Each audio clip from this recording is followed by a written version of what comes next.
One rifle shot. Amon Göth was not just another Nazi officer, he was a sadist in uniform. As the commandant of the Płaszów concentration camp, he did not govern, he hunted. The archives preserve the evidence, rows of barbed wire, mud, and starving men. Goeth killed without warning. He stepped onto the balcony of his villa. He held a sniper rifle against his shoulder. He looked down at the yard. Why did he choose a victim? The prisoner moved too slowly, or he simply stopped to rest. It made no difference. At first glance, a disciplinary action. But in reality, target practice before breakfast. He pulled the trigger. A man fell into the dirt. Goeth returned to his coffee. But the terror had an expiration date. The regime collapsed. The commandant was captured. His end was devoid of glory. He did not die in battle. He waited in a stone cell. The air smelled of damp concrete. The sound of footsteps echoed in the corridor. There was no crowd to cheer him. There was only the hangman. Fear paralyzed him. The trapdoor opened. December 11th, 1908, Vienna, Austria. Amon Göth was born into a world of rigid order and high culture. His family was respectable. His father ran a successful publishing business. The smell of fresh ink and expensive paper filled their home.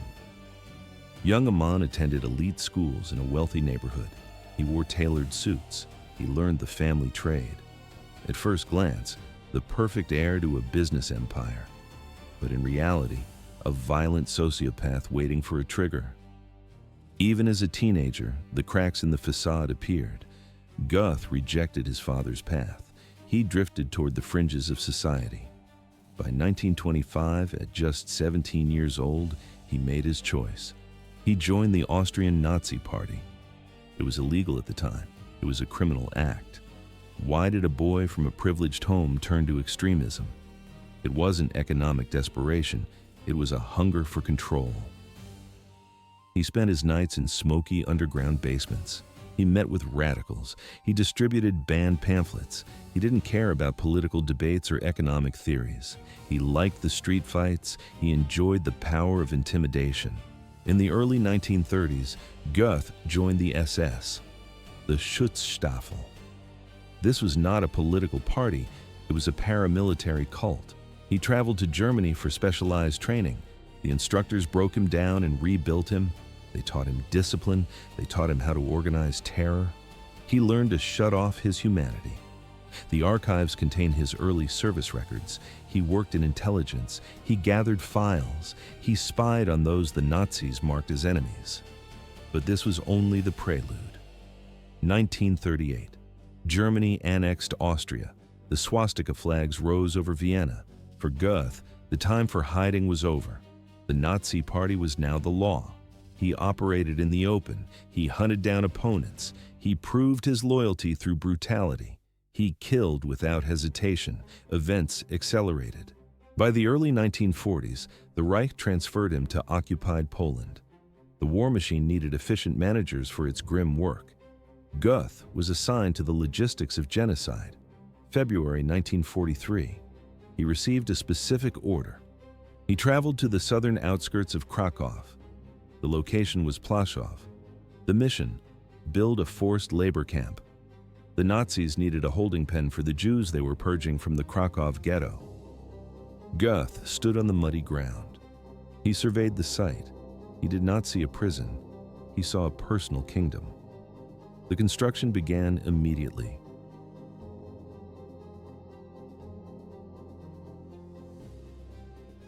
March 13th, 1943. That was the date the Kraków Ghetto died. 15,000 people had been packed into the district since 1941. But Berlin demanded a final solution. Amon Göth received the order. He did not plan a transfer. He planned a hunt. Why was the operation so public? Usually the Nazis tried to hide their crimes, but here, terror was the objective. The SS units moved in. They didn't knock. They kicked down the doors. Families were dragged onto the cobblestones. The soldiers shot anyone who resisted. They shot anyone who looked weak. The footage captures the chaos: soldiers running, civilians falling, luggage scattered in the mud.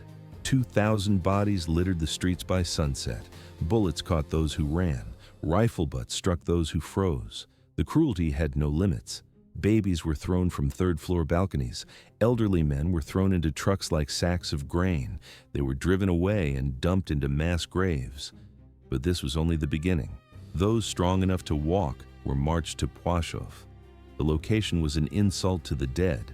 It stood directly atop the new Jewish cemetery and the old Podgorza cemetery. Goeth did not clear the graves. He desecrated them.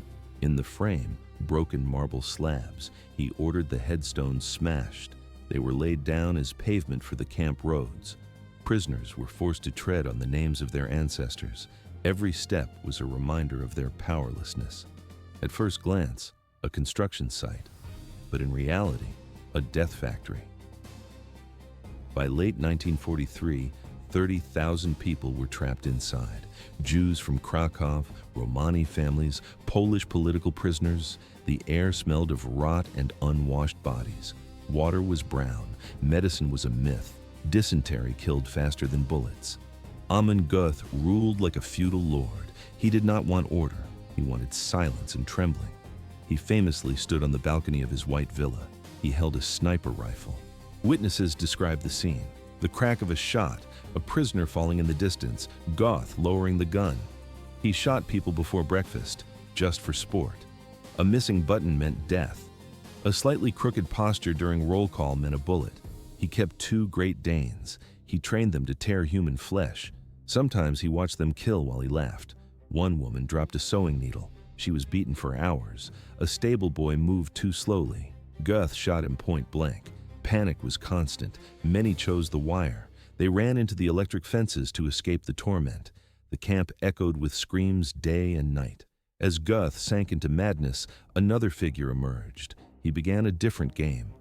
1,200 lives. That was the final count. Another man moved against the current. Oskar Schindler, a German businessman with a swastika lapel pin, operated a factory in Kraków. At first glance, a loyal servant of the Third Reich, but in reality, a saboteur. He drank expensive cognac with SS officers. He laughed at their jokes. He slipped heavy envelopes of cash to men like Amon Göth to secure permits.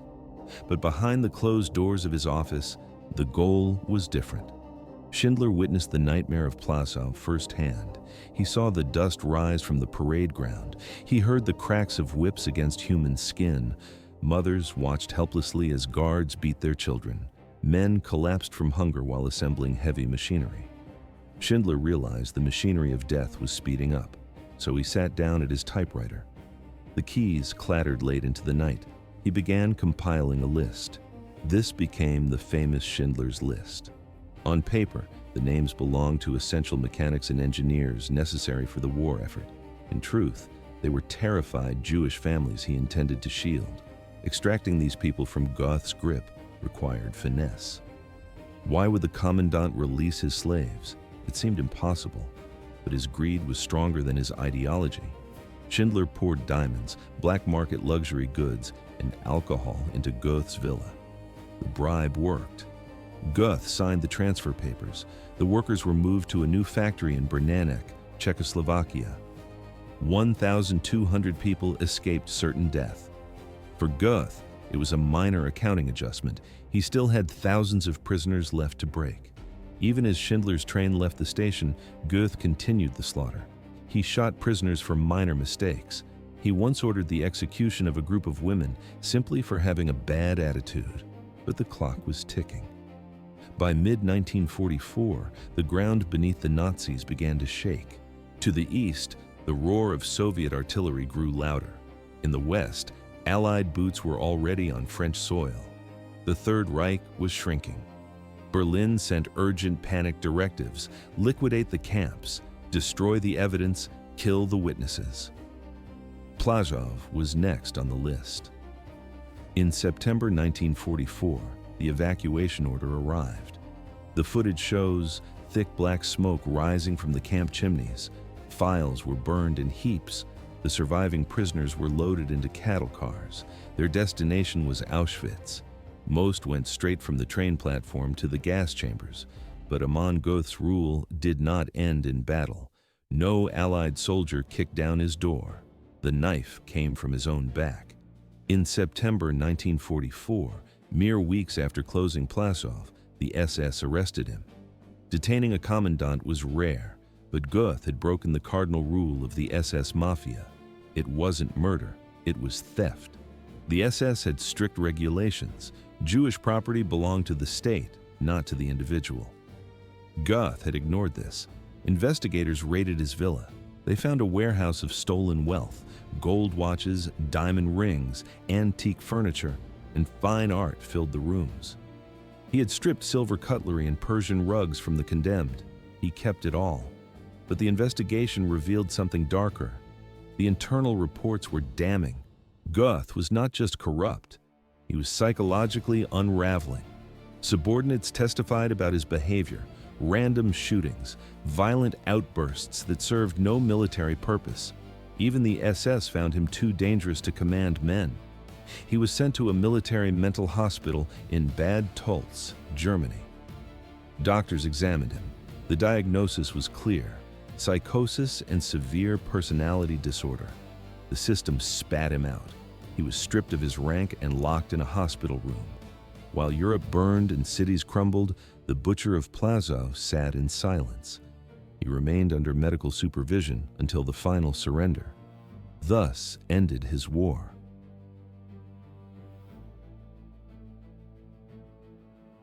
May 13th, 1945. On this date, the American forces rolled into Bad Tölz. They swept through the town, checking papers and securing facilities. In a local sanatorium, they found a man hiding among the patients. At first glance, he was just another defeated German officer. But in reality, he was a monster hiding in plain sight. Amon Göth did not look like the commandant of Płaszów anymore. He was overweight. His uniform was disheveled and unbuttoned. He sat on a cot looking depressed and exhausted. He assumed he would be treated as a prisoner of war. But the interrogation began immediately. Why did his cover fall apart so fast? He tried to blend in with the regular SS troops. But the Polish authorities had been preparing for this moment for months. Lists of war criminals had been compiled in Warsaw and Kraków. Goeth's name was circled in red near the top. Survivors of the Płaszów camp had given detailed statements. They described his height, his face, and his cruelty. The Americans cross-referenced the description. The identity was confirmed. There was no mistake. Soldiers handcuffed him. He was transferred directly to Polish officials. By July 1946, he was back in Kraków. The transport truck stopped at Montelupik prison. The irony was palpable. Years prior, this building was the headquarters of the Gestapo. Goeth had sent hundreds of resistance fighters to these very cells to be tortured. Now, the heavy steel door slammed shut behind him. He was the inmate. August 27, 1946, the trial began. The venue was the Supreme National Tribunal. The courtroom was suffocatingly hot. Every seat was taken. Survivors, journalists, and government officials packed the gallery to see the butcher of Płaszów. They wanted to see if the man who killed with a smile would show fear. The charges were read aloud, 31 specific counts: mass murder of civilians, torture, ordering executions without trial, crimes against humanity. The prosecution presented a mountain of evidence. They did not rely on hearsay. They brought forward Nazi ledgers, transport logs, and photographs taken during the camp's operation. Then came the witnesses. Survivor after survivor took the stand. They looked Goeth in the eye. One man described the mornings on the villa balcony where Goeth shot prisoners for walking too slowly. Another spoke of the dogs. Specifically, how Goeth ordered his Great Danes to tear living bodies apart for entertainment. A woman recounted a brutal beating. She saw Goeth strike a prisoner with an iron bar. He hit the man until the skull cracked and he died on the concrete. Testimony after testimony painted the same picture. A man who treated murder as a sport. The footage shows Goeth stands in the dock wearing a suit that fits poorly. He looks indifferent. Sometimes he smirks at the translator. Sometimes he stares blankly at the wall. He never apologized. He never admitted guilt. His defense was standard. He claimed he was a soldier following the rules of war. But the court had the documents. Execution orders and deportation lists were placed on the table. They bore Goeth's own signature. There was no way out. Events accelerated. The trial lasted only 9 days. September 5th, 1946. The judges returned to the bench. The verdict was delivered, guilty on all counts. The judges did not hesitate. The sentence was death by hanging. Goeth stood still as the translator relayed the words. He was told he had exactly 7 days left to live. The illusion of power evaporated. The man who had decided who lived and who died was now helpless. There were no guards to protect him. There were no dogs to bark for him, no white villa, no rifle. Only a cold cell remained. A rope waited in the courtyard. The countdown to the end had started.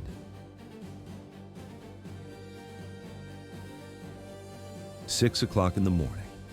The sun rose on September 12th, 1946. Amon Göth understood the math. Exactly 24 hours remained. No more judges, no more appeals. Only the rhythm of the clock and the cold certainty of the hangman waiting outside. The cell was a concrete box. It was small. It was bare. There were no curtains to block the gray light. There was no furniture, just a rusted metal frame for a bed, a mattress stuffed with old straw, a gray wool blanket, a single bucket in the corner for waste. The air inside smelled of rot and wet stone. Black mold covered the corners of the walls. Water dripped from the ceiling when it rained. At first glance, just a standard prison cell, but in reality, a torture chamber.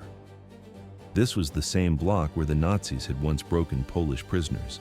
Now the walls held the commandant himself. Goeth barely moved. He refused to eat. A metal bowl sat on the floor from the day before.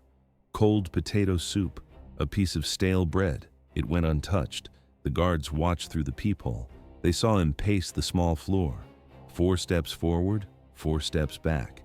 He mumbled to himself. Then he stopped. He sat with his head buried in his hands.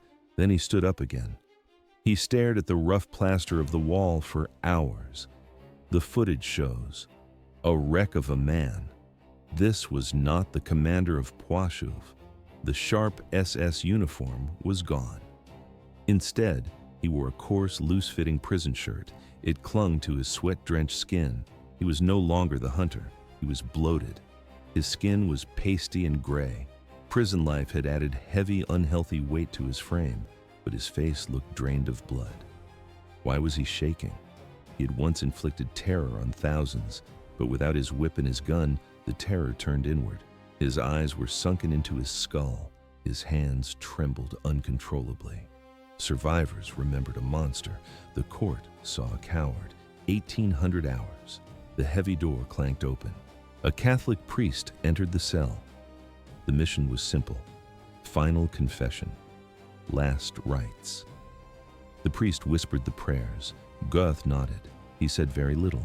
He shed no tears. He made no sound. But he refused to look up. Not once. His eyes drilled into the concrete floor. It was as if he was already trying to hide from judgment. Events accelerated toward the end. The guards asked for a final request. Goeth did not ask for mercy. He asked only for a cigarette and a small glass of brandy. They brought the items. He held the tobacco between 2 trembling fingers. The match flared. He lit it. He barely inhaled. Smoke drifted slowly toward the damp ceiling. He took a single sip of the alcohol. He placed the glass on the floor. It remained unfinished. Night fell. The bulb in the cell remained burning. Sleep was impossible. The guards checked the viewing port every 15 minutes. Goeth did not lie down. He sat on the edge of the bed, rigid, like a statue carved from fear. His eyes were wide open. His breathing was audible in the corridor, loud, rapid, shallow. He listened to the silence of the prison. He waited for the sound of boots on the pavement. The clock continued to tick.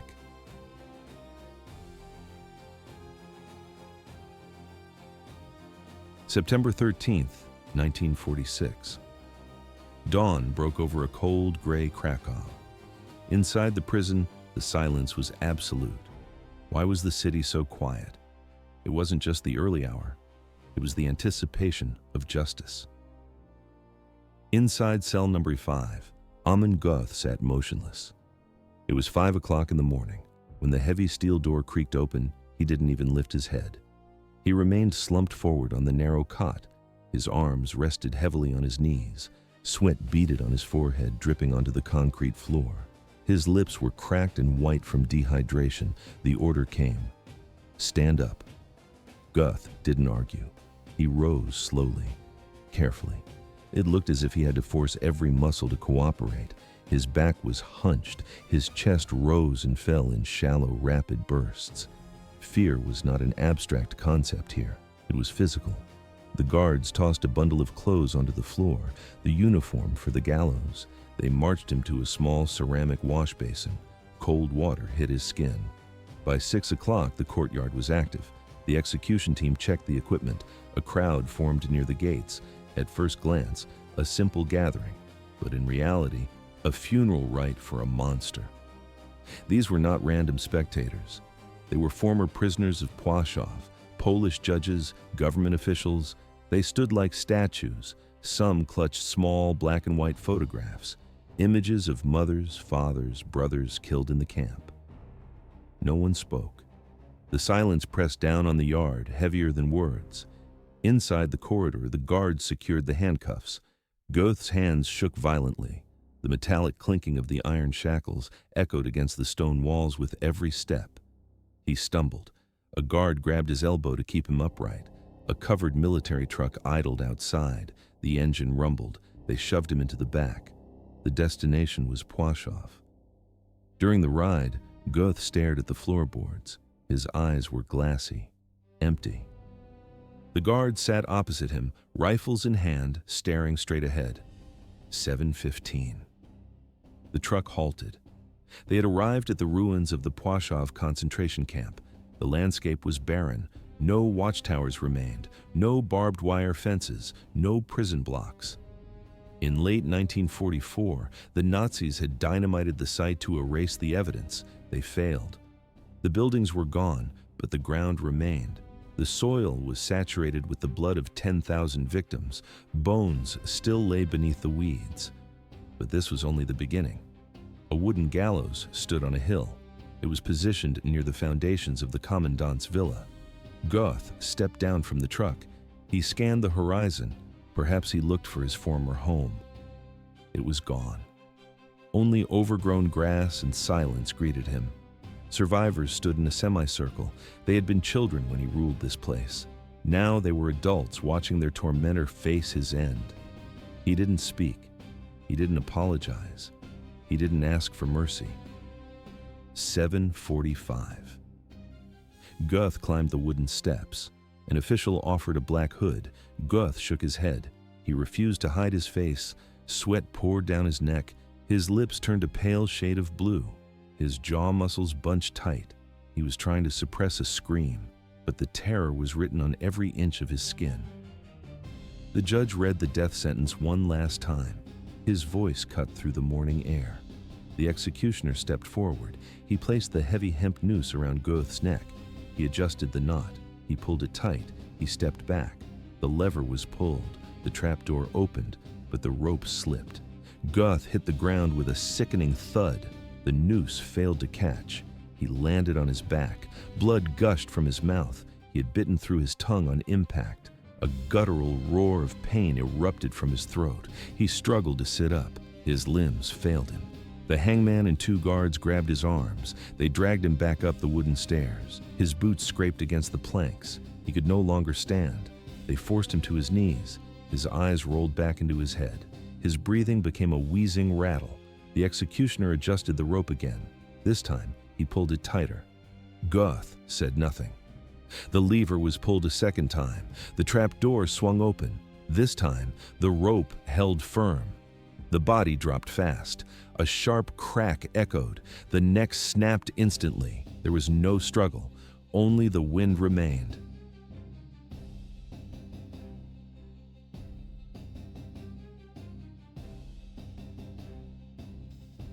The body stopped swinging. Silence fell over the prison yard. Guards moved in, cut the rope, and let the corpse drop to the concrete. Why was there no crowd? Usually, executions were public events. But the government wanted to prevent any martyrdom. The cleanup was clinical. Soldiers loaded the remains into an unmarked truck. No family was notified. No ceremony was held. The destination was a state crematorium in Kraków.